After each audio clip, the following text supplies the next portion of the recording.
Another week of what I watched. Here we go. These keep getting later and later, and well, I'm sorry. That's just how it is. Life's a little busy, okay?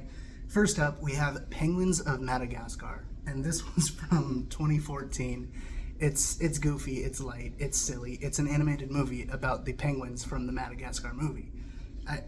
How much lighter can you get, really?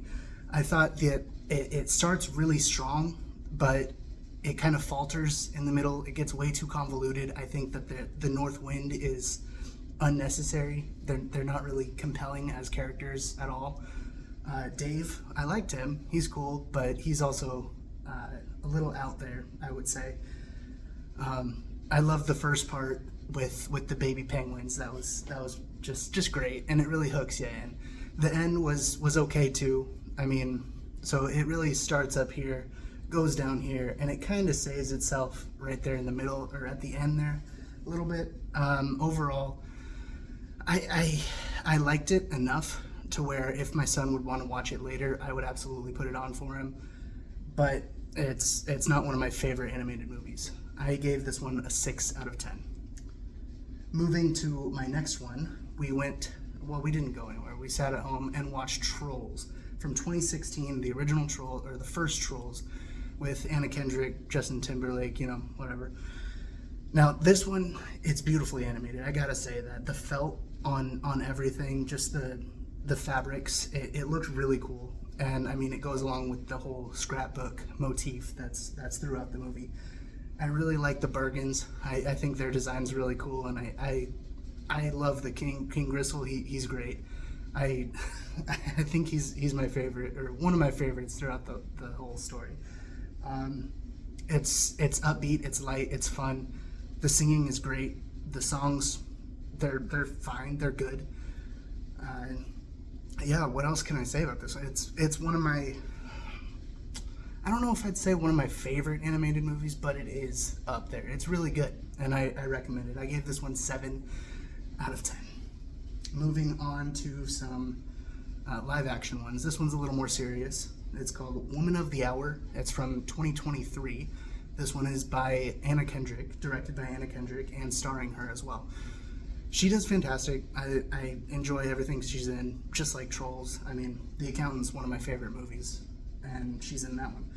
I think she did really well here. She was a contestant on a game show, matched up with a killer. It goes and goes and goes. You know how it goes.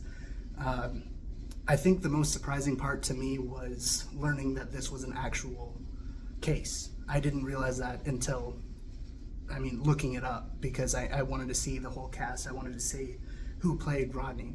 And shout out to Daniel Zovato. I hope I'm saying your name right. Excellent. Charismatically slimy is what I said on Letterboxd. He's really good. He's really good at just portraying somebody that is confident of himself until there's a little switch where he needs to take control. And if he loses any part of that control, he can flip out, and he plays that really well. I enjoyed this one enough to also give it a 7 out of 10. My last film, another light week, sorry.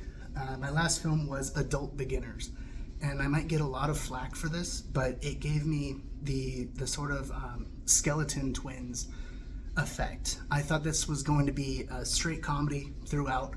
Maybe that's on me for not looking into it a little bit more. But I didn't like Skeleton Twins, and I didn't really like this movie either. It had Nick Kroll and Rose Byrne, two people that are known for their excellent comedic chops. But in this one, I just can't take them seriously. It's not a movie for me. Just like Skeleton Twins, I didn't really like their performances in it. I can't take Bill Hader, Kristen Wiig, I can't take them seriously in that kind of role.